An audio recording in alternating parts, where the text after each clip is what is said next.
qué hablar de la gracia? Bueno, es el concepto más impactante, más poderoso del Evangelio. O sea, la palabra en griego es charis. Se encuentra 156 veces en el Nuevo Testamento. O sea, es bastante usado. Y bueno, la otra razón es porque todos la necesitamos. O sea, sin la gracia, ¿qué vamos a ver? Vamos a ver la justicia de Dios. Vamos a ver la ira de Dios. Entonces, necesitamos la gracia, ¿no? Pero la otra razón también es porque todos tenemos que aprender a extender gracia. Uno de los problemas de llevar años en la iglesia es que nos volvamos fariseos y empezamos a ver los defectos de los demás mucho más que los defectos nuestros. Entonces, eso es para poder ayudar a otro. Primero tienes que ver tu pecado, cómo estás tú delante de Dios antes de poder ayudar a otra persona. Entonces, es una cosa también donde tenemos que aprender mucho. Y aunque Jesús nunca menciona la palabra gracia, o sea, nunca utiliza esa expresión, sus palabras están llenas de gracia. O sea, algunos ejemplos, o sea, Lucas 7, 36 al 50, o sea, la mujer en la casa del fariseo. Ella llega, es una mujer de mala vida, entra llorando y el fariseo está ofendido, está enojado, pero Cristo la acepta, la trata bien y al final de la historia la perdona sus pecados, ¿no? Entonces, ahí demuestra la gracia. Y en muchas de las palabras de Jesús también se ve. En Mateo 20, 1 a 16, la historia de los labradores. ¿Se acuerda de eso? O sea, el hombre va a buscar trabajadores temprano en la mañana y les promete pagarles un denario. Entonces, ellos está bien, ¿no? Eso es buenísimo.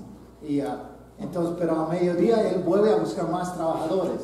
Y en la tarde vuelve a buscar más trabajadores. Y cuando termina, él paga a todos igual.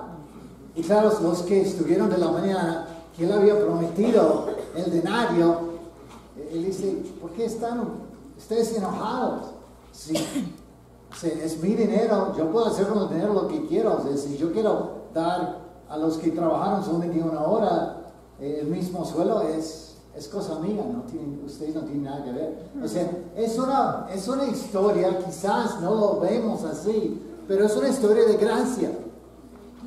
No importa cuánto has servido a Dios, no importa cuántos años has laborado en la iglesia, has sacrificado. La persona que fue bautizada ayer tiene tanto derecho a la gracia de Dios a ti. O sea, no merecemos, por los años en la iglesia, por los años a fidelidad, no es como que merecemos algo. Merecemos la muerte. Es el mensaje de la Biblia. También la historia de la gran cena, Lucas 14, o sea, él invita a ciertas personas a la cena y no vienen, ¿no? Entonces él manda a su gente a buscar en las calles la gente cojo, la gente ciego, o sea, gente que para los judíos ni podían entrar en el templo, ni podían acercarse a Dios, basado en las leyes del Antiguo Testamento. Y él dice, invita a esa gente a mi fiesta. O sea, la gracia otra vez, está demostrado ahí. Y claro, la historia del hijo pródigo, en Lucas 15, una historia tan increíble, ¿no? De un papá que representa para nosotros Dios, ¿no? Que no importa cómo has derrochado las bendiciones, Él siempre va al encuentro. Y es una historia increíble. Sí. Por eso, o sea, la Biblia está llena de gracia. Diana está leyendo la Biblia, de comienzo a... Y está justamente en Jeremías. Y Jeremías es un libro muy, muy fuerte, ¿no? Y si tú ves, o sea, toda la maldad de la gente y la ira de Dios contra su pueblo, puedes terminar pensando, wow, qué duro es Dios, ¿no? Pero también en el mismo libro, él habla de que a pesar de todo lo que ellos hicieron, él sigue llamándolos a arrepentirse. Y ese pasaje que nosotros usamos tanto, Jeremías 29, 11, ¿no? Este está justamente en el contexto de que su pueblo se ha rebelado contra él, ha hecho tantas maldades. Y él dice que todavía tengo esperanza para ustedes. Es en ese contexto que él da esa promesa que tanto nos impacta, ¿no? Pero bueno, lo que vamos a hacer, vamos a abrir las Biblias, por favor. Abren sus Biblias a Romanos, capítulo 1. Y vamos a mirar un poco, un pequeño estudio rápido de Romanos. Romanos, capítulo 1. Y vamos a empezar hablando de la miseria de la humanidad. Pero primero, vamos a hablar de las buenas noticias. Versículo 16. Pablo dice, no me avergüenzo del Evangelio, o sea, de las buenas noticias, porque es poder de Dios para que todos los que creen alcancen la salvación. Los judíos en primer lugar, pero también los que no lo son. Pues el Evangelio nos muestra de qué manera Dios nos hace justos. Es por fe de principio a fin. Así lo dicen las Escrituras, el justo por la fe vivirá. Entonces, empezando ahí, él habla de cómo estamos en el mundo. Él habla de cómo está la humanidad y cómo estábamos nosotros, ¿no? Empezando en el versículo 18. Dice, pues Dios muestra su ira castigando desde el cielo a toda la gente mala e injusta que con su injusticia mantiene prisionera la verdad. Lo que de Dios se puede conocer, ellos lo conocen muy bien, porque Él mismo se lo ha mostrado. Pues lo invisible de Dios se puede llegar a conocer si se reflexiona en lo que Él ha hecho. En efecto, desde que el mundo fue creado, claramente se ha podido ver que Él es Dios y que su poder nunca tendrá fin. Por eso los malvados no tienen disculpa, pues aunque han conocido a Dios, no lo han honrado como a Dios ni le han dado gracias. Al contrario, han terminado pensando puras tonterías y su necia mente se ha quedado a oscuras. O sea, él aquí habla, y una de las cosas, para entender la gracia, hay que entender la justicia. Para ver la bondad de Dios, hay que también entender su ira contra el pecado, no contra la gente, pero contra el pecado. Entonces, él describe aquí en Romanos capítulo 1 el camino de descenso que crea el pecado. Y el comienzo, ahí dice, es cuando perdemos la gratitud. Si no vemos a Dios y no le damos gracias. Es ahí comienza. Y una de las cosas, o sea, cuando tú sientes mal agradecido, es un señal de que algo mal está en tu corazón. Cuando tú vienes a la iglesia y solamente puedes ver las cosas malas y no puedes acordar lo que Dios ha hecho en tu vida, estás en camino a la perdición. Es el comienzo. Cuando perdemos la gratitud, es ahí que empieza el camino para abajo. Entonces, sigue en versículos 22 y 23. Decían que eran sabios, pero se hicieron tontos, porque han cambiado la gloria de Dios inmortal por imágenes del hombre mortal y hasta por imágenes de aves, cuadrúpedos y reptiles. O sea, ahí lo que vemos es, después de perder la gratitud y dejar de ver a Dios, que la Biblia dice que es obvio, entonces empezamos a pensar que nosotros somos el centro del mundo y empezamos a crear nuestros dioses como nosotros pensamos que debe ser. O sea, y el hombre crea el Dios como él quiere que sea. Entonces, para algunos, su Dios es la ciencia. Para algunos, su Dios es el trabajo. Pero quedamos en el humanismo, en enfocarnos en nosotros mismos. Ahí es el segundo paso en este camino para abajo. Después, en versículo 24, por eso Dios los ha abandonado a los impuros deseos que hay en ellos y han cometido unos con otros acciones vergonzosas. O sea, abandonamos totalmente a Dios. Ya ni está en la mente. Y la verdad, vivimos en este mundo. O sea, el mundo es así. Quizás la generación anterior tenía mucho más respeto para Dios. Pero vivimos en un tiempo en el cual muchos hombres han abandonado totalmente la idea de Dios. Ya no creen, ya no quieren pensar, o sea, ellos tienen su forma de ver las cosas y nadie puede sacarlos de ahí. El abandono total de Dios. Y también asociado con eso es la aceptación de la inmoralidad sexual que vemos también en este mismo versículo.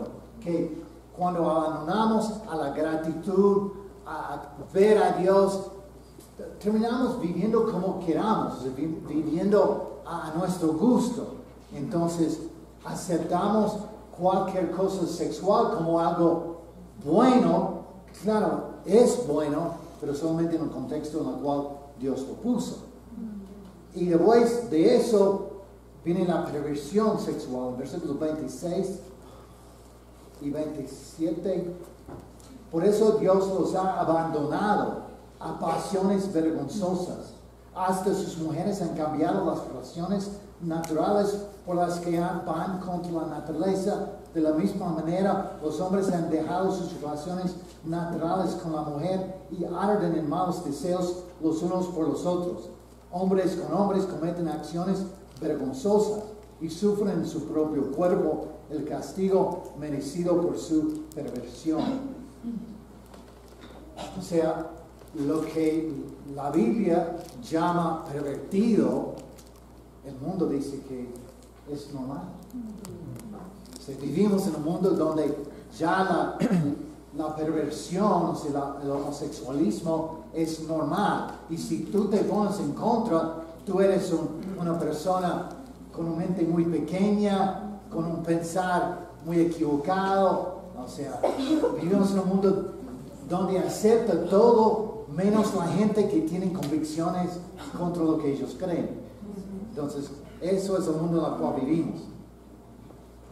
Entonces, después de eso, llegamos a la depravación completa, ¿no? Perdón, está mal escrito. Versículo 28. Como no quisieron reconocer a Dios, Él los ha abandonado a sus perversos pensamientos para que hagan lo que no deben. Están llenos de toda clase de injusticia, perversidad, avaricia y maldad. Son envidiosos, asesinos, pendencieros, engañadores, perversos y chismosos. Es interesante porque hay cosas en esta lista que nosotros consideramos mal, ¿no? Como matar a alguien. O sea, ¿cuántas veces hemos estudiado la Biblia con alguien y vienen con esa idea? Nunca maté a nadie, soy una buena persona. Pero hay en la misma lista con asesinos, están cosas como chismosos. ¿No? ¿Cuántos de nosotros podemos afirmar, nunca he contado un chisme? Yo diría muy pocos, ¿no? No he matado a nadie, soy buena persona. Pero, o sea, nuestra definición del pecado no es lo mismo que Dios. Versículo 30, hablan mal de los demás. Son enemigos de Dios, insolentes, vanidosos, orgullosos, inventan maldades, desobedecen a sus padres. En la misma lista con asesinos. ¿No? Interesante, ¿no?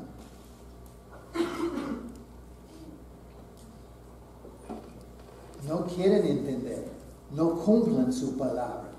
No sienten cariño por nadie, no sienten compasión. Saben muy bien que Dios ha decretado que quienes hacen estas cosas merecen la muerte y sin embargo las siguen haciendo y hasta ven con gusto que otros las hagan.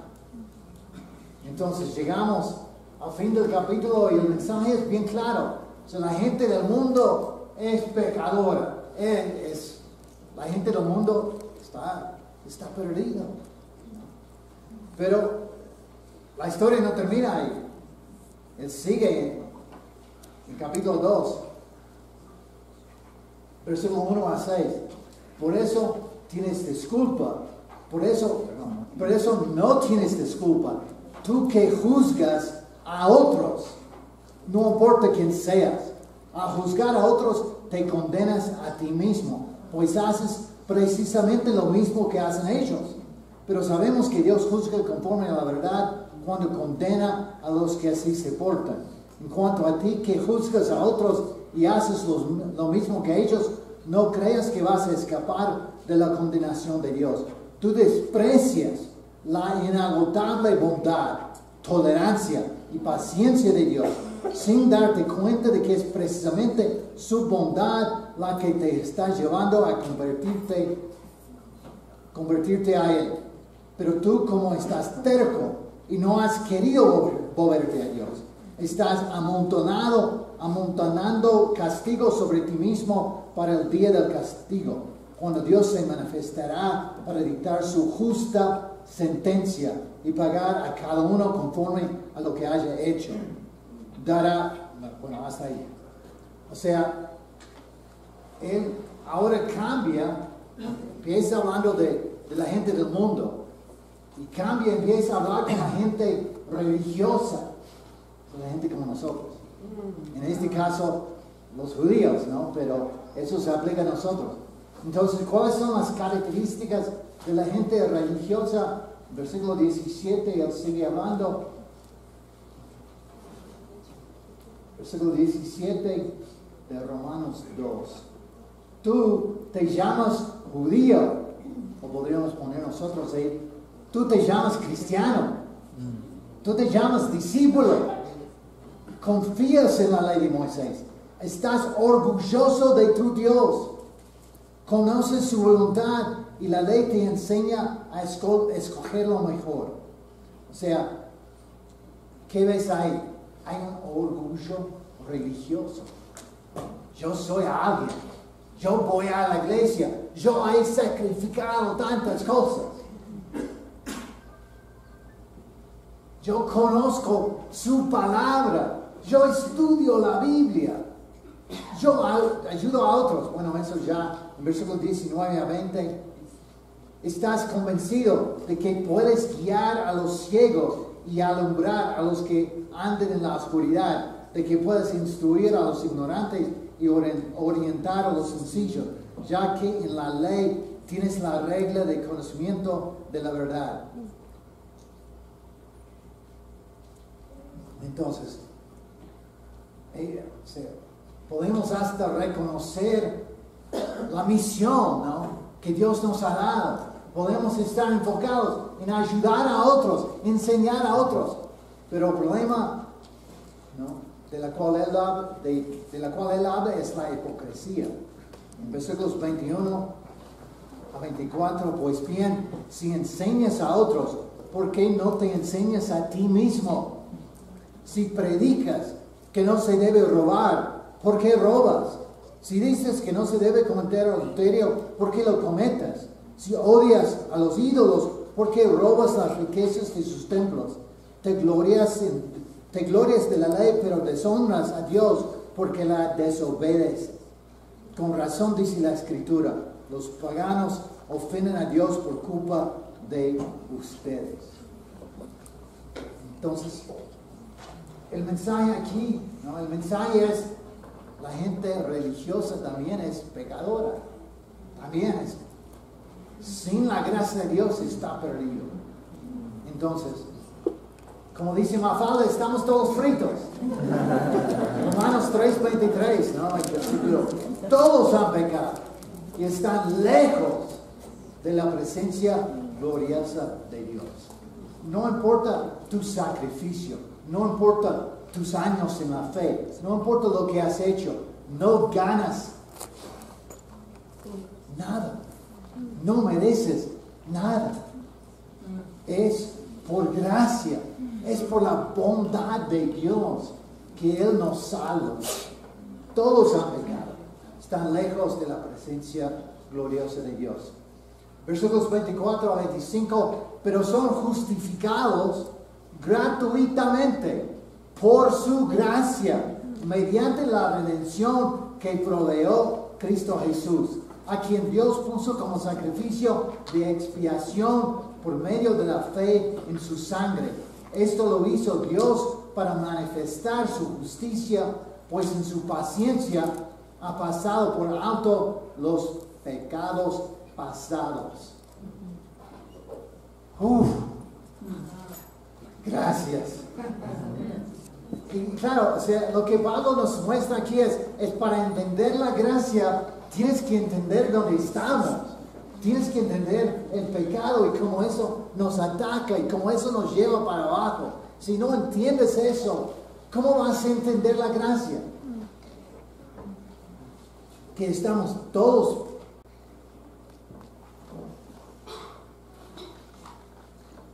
castigados justamente por cómo hemos vivido.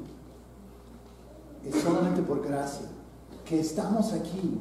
Es solamente por gracia que vienes todos los domingos. Es solamente por gracia que estudias la Biblia con otro. Es solamente por gracia. Si Dios te iba a dar lo que tú mereces, estaríamos todos muertos. Eso es la enseñanza. Entonces, el concepto y el precio de la gracia en estos versículos que recién leímos. Primero, la gracia es el inmerecido perdón de Dios. Y el precio de la gracia es la sangre de Cristo. Cristo dio su vida para darnos una otra oportunidad. Eso es las buenas noticias. ¿Y cuáles son las buenas noticias? Bueno, que Dios es bueno. Dios no quiere que ninguno se pierda. Dios no quiere perder a ninguno. Él quiere que todos se salven. La Biblia dice eso vez tras vez. Dios es paciente. Pero su paciencia tiene límites. Como si estudias bien el Antiguo Testamento, ves eso bien fuerte, ¿no? Que Dios aguanta hasta cierto punto, pero después ya no. Pero Dios es paciente. Y yo sé que en mi vida Dios ha sido increíblemente paciente conmigo. Se me ha perdonado tantas veces, ¿no?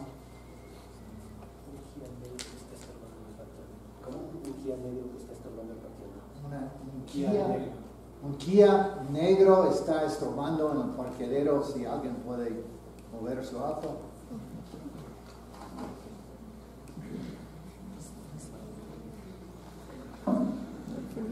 Bueno, la otra buena noticia es que Dios quiere perdonarnos. Y la otra cosa es que no cuesta nada. O sea, la gracia es gratis. Pero cuesta todo. ¿Se acuerdan de la parábola que Cristo contó acerca del reino de Dios? De la perla de gran precio. No sé si alguna vez escuchaste, ¿no? Así. O sea, no como está en la Biblia, pero como un poco de imaginación, ¿no? Que el hombre llega y está ahí y tiene su dinero y quiere comprar la perla de gran precio. El hombre dice, ¿y cuánto me ofreces? "Ah, tengo esto". Entonces el hombre lo toma. ¿Y qué más? Entonces él mira en la billetera, saca unos billetes más y esto. Y el hombre dice, ¿y qué más tienes? Bueno, no tengo nada, no hay nada más en la billetera. Bueno, yo tomo la billetera entonces. ¿Y qué más tienes? Es que no tengo nada más. ¿Tienes esposa? ¿Tienes hijos? Yo los tomo. Y el hombre dice, pero me has quitado todo, no me queda nada, estoy sin nada, solo me queda mi vida. Eso también. Y él va a costar. Eso es la historia de la perla de gran precio. Es gratis, pero te cuesta todo. ¿Y qué es la respuesta de la gracia? Bueno, en primer lugar, como vemos aquí en versículo 25, la salvación es por fe, ¿no? Como en versículo 16 y 17 es por fe de comienzo al fin, ¿no?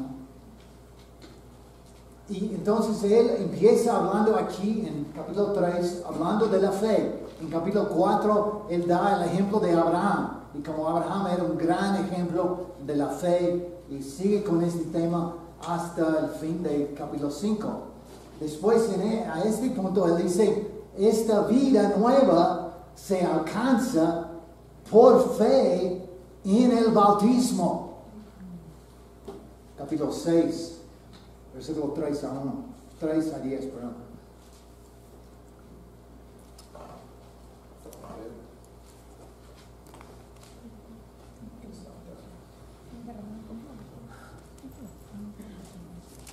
Versículo 3. ¿No saben ustedes que al quedar unidos a Cristo Jesús en el bautismo quedamos unidos a su muerte?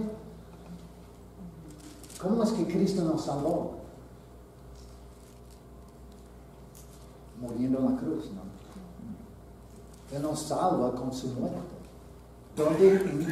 ¿Dónde nos encontramos con Cristo en su muerte? En el bautismo. ¿No saben ustedes que al quedar unidos a Cristo Jesús en el bautismo, quedamos unidos a su muerte? Pues por el bautismo fuimos sepultados con Cristo y morimos para ser resucitados y vivir una vida nueva, así como Cristo fue resucitado por el glorioso poder del Padre. Y él sigue hablando en los otros versículos. Habla de esa sepultura. Morimos con Cristo. Estamos unidos con Él en su muerte. Estamos sepultados bajo el agua. Y después levantados, resucitados con Cristo para vivir una nueva vida. Eso es lo que el pasaje dice. Sepultado en agua, morimos al pecado, resucitados a una nueva vida. Eso es lo que el pasaje dice, ¿no? Pero una de las cosas que quizás nos ataca es pensamos, bueno, yo morí al pecado, ya está todo terminado. No, pero el trabajo continúa, ¿no? Mira en versículo 11.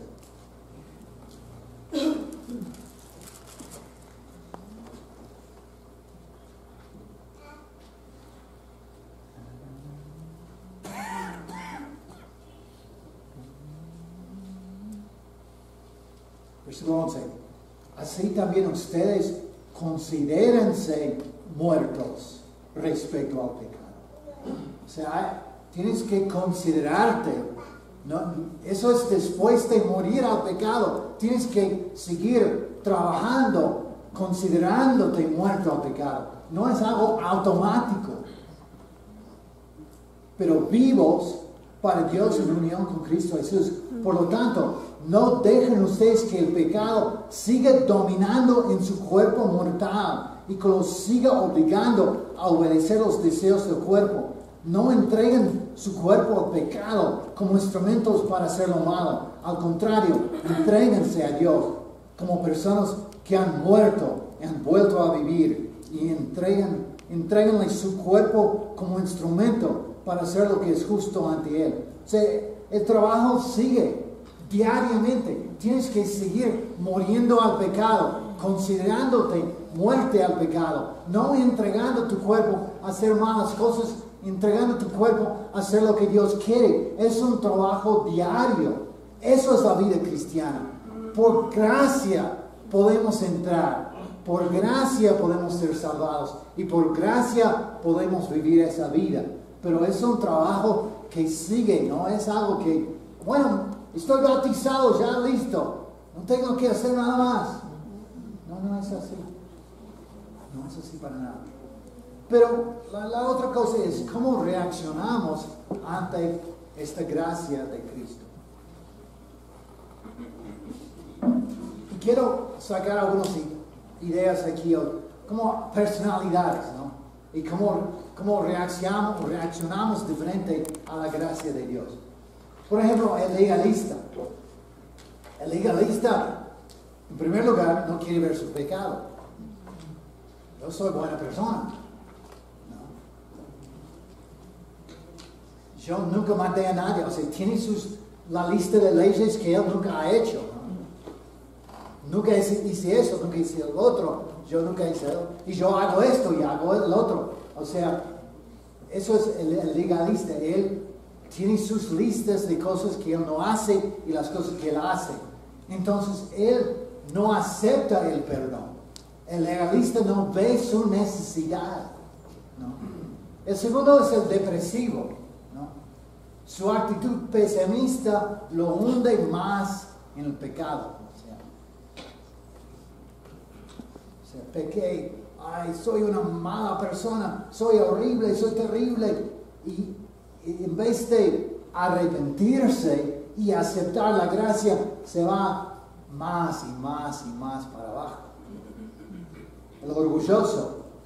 Bueno, el orgulloso, él, en primer lugar, otra vez no ve su pecado. Él solamente puede ver los pecados de los demás. Culpa a otros, hasta culpa a Dios. Dios me hizo, y por lo que Dios hizo, yo soy así, y yo tengo que hacer las cosas así. Sí, es el orgulloso. Y otra vez, él no quiere aceptar un perdón que él no considera necesario, ¿no? Y después está el inseguro. Él duda de la salvación. Cada vez que comete un pecado, entonces, es que no soy un cristiano. O sea, mira lo que hice. Tengo que estudiar la Biblia de nuevo y bautizarme de nuevo. ¿No? O sea, eso también, o sea, hemos visto mucho de eso también en los años en la iglesia. Y después el indiferente. El indiferente simplemente no ve su necesidad. Ya está más allá de tener un corazón que responde a la gracia. No ve que tiene una necesidad para eso. Entonces, esas son algunas de las formas en las cuales reaccionamos. Y la idea aquí es un poco, ¿quién soy yo? Una tendencia cuando hagamos una lista así es, para algunos es, sí, yo soy el primero y el segundo y el tercero y el cuarto. Vemos un poco de todos nosotros, ¿no? Pero la cosa es realmente ver, ¿quién soy yo? ¿Cómo respondo a la gracia? Mi vida realmente está llena de alegría, estoy lleno de gratitud por ver la gracia de Dios. O vivo amargado con las cosas que no tengo. ¿Cómo somos? ¿Cómo actuamos?